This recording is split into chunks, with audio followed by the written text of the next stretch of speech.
My name is Alex, and for 32 years, Thanksgiving dinner at my parents' house was tradition.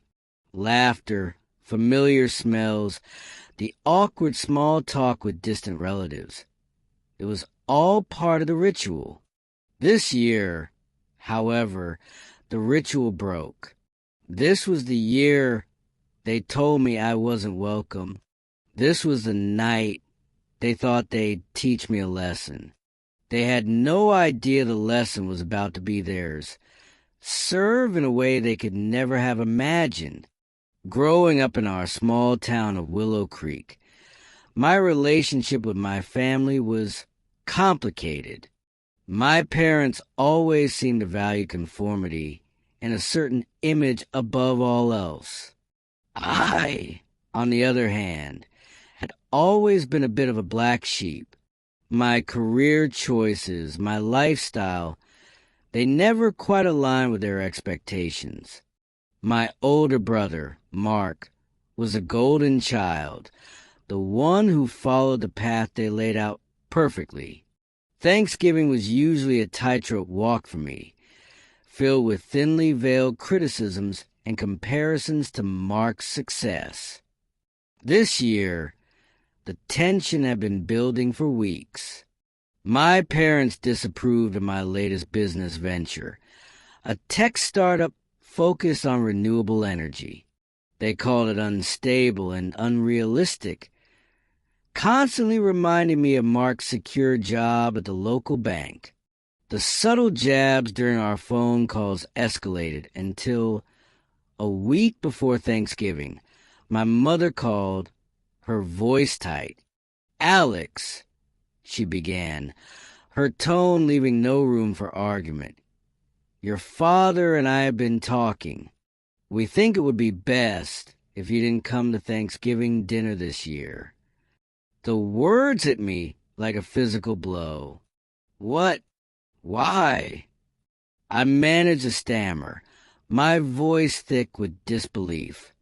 "Well," she continued, her voice laced with practiced disappointment, "your choices have been causing the family a lot of concern. We don't want any unpleasantness at the dinner. Mark and his family will be there, and we want things to be peaceful." It was a thinly veiled excuse. They were choosing Mark's approval over me. They were prioritizing their carefully constructed image over their own child. The hurt was sharp, a familiar ache that I had tried to ignore for years. "So," I said, my voice flat, "I'm uninvited?" There was a brief silence on the other end. Then my father's voice chimed in, "It's just for this year, Alex. Maybe next year things will be different." "Right," I replied, the bitterness rising in my throat. "Next year." I hung up the phone, the silence of my apartment amplifying the sting of their rejection. For a long moment, I just sat there, the weight of their disapproval pressing down on me. Then a different kind of feeling began to surface, a quiet resolve. They wanted to exclude me? Fine. I had other plans. They underestimated me, as they always had. They had no idea what I was capable of, or the quiet power I now possessed. That night, while they were planning their perfect, peaceful Thanksgiving, I was making plans of my own. Plans that would make the entire town of Willow Creek remember this Thanksgiving for a very long time. That night, after my parents' call, I sat in silence for a long time. The hurt was still there, a familiar weight in my chest, but it was now mixed with a cold, clear focus. They wanted to shut me out? Fine. They wanted to prove that Mark was a better son. They had no idea that I had more power than they could ever imagine, and it had nothing to do with money. My parents and my brother always saw my tech startup as a failure. They didn't know that over the last few years, my company had been growing quietly but surely. We had recently received a massive investment from a venture capital firm, and I had become a multimillionaire, a fact I had kept completely secret from my family. I had always thought that if I told them, they would finally accept me, but their rejection that night showed me that their acceptance was never for me. It was for the money. I decided my revenge wouldn't be loud or angry. It would be silent and precise. I wanted them to know what they had lost, but I wanted the entire town of Willow Creek to know it, too. I had a plan that would use the very public image they cared so much about against them. I knew that every year, my parents made a small donation to the local food bank on Thanksgiving Day. It was a public tradition, a way for them to show the town what good, kind people they were. My brother, Mark, would always be there, smiling for the cameras. I decided I was going to beat them at their own game. The next day, I called my lawyer and my accountant. They were surprised to hear from me on a Sunday, but they listened to my plan. I told them I wanted to make a large donation to a local charity, but not just any charity. I wanted to donate a massive amount of money to the town of Willow Creek, and I wanted it to be done anonymously. $12 million. I said, "That's the number." My accountant was in shock. 12 million? Alex, that's a huge amount. Are you sure about this? I'm sure, I replied. I wanted to be a surprise, a gift to the town. I wanted to be announced on Thanksgiving Day. My plan was simple. I would make my donation to the town's general fund, which was used to support local schools, parks, and libraries. My parents thought they were so important, but they had no idea that I was about to give the town a gift that would make their small donation look like a joke. The next day, I signed the papers. My revenge had begun. My parents and my brother thought they had won. They thought they had taught me a lesson about family. They had no idea that I was about to teach them a lesson about what it really means to give back.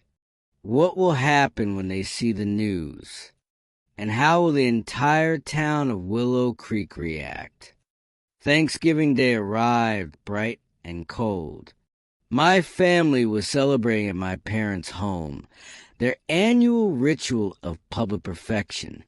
They had no idea that their perfect day was about to be ruined by a single news headline. They had no idea that their small act of cruelty was about to cost them everything. I spent Thanksgiving alone, but not lonely. I was in my apartment, watching the news. I saw the local news reporter standing in front of the town hall, and I smiled. The reporter was talking about a surprise donation, a $12 million gift to the town. My parents and my brother, Mark, were watching the same news. I could see them in my mind's eye, their faces turning pale as the reporter mentioned the huge amount. They had no idea who had done it. The news anchor then announced that the donor was a local man who wished to remain anonymous. He simply wants to give back to the town that raised him, the anchor said. My parents and Mark were in shock. They had no idea that the unpleasantness they had tried to avoid was now the most important news of the day. The phone rang. It was my mother. Her voice was shaking. "Alex," she said, Did you see the news? Did you hear about the donation?" "I did," I replied, my voice calm.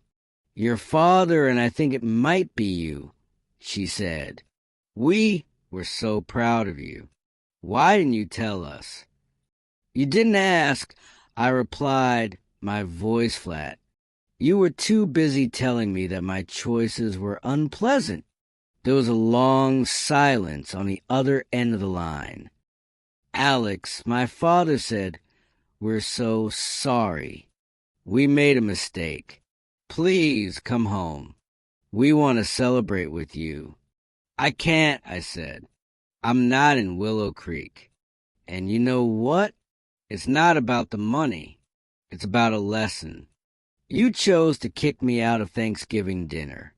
You chose to make me feel like I was a mistake. And you lost. You lost the chance to celebrate with me." My parents and my brother were in shock. They had lost. They had lost the chance to celebrate with me, and they had lost the chance to be a part of my success. They had chosen to abandon me, and now they were alone. They were left with nothing but their pride and their shame. I, on the other hand, had found a new family. I had a new sense of purpose. I had found my vindication, not just in my business, but in my life. I had learned that my family wasn't about blood. It was about who was there for me when I needed them the most. And in the end, that was me. So that's my story. It's a reminder that true wealth is not in your bank account. It's in your character. And sometimes the best revenge is to walk away from the people who failed to see your true worth. Have you ever had to choose between your blood family and your chosen family? What did you learn?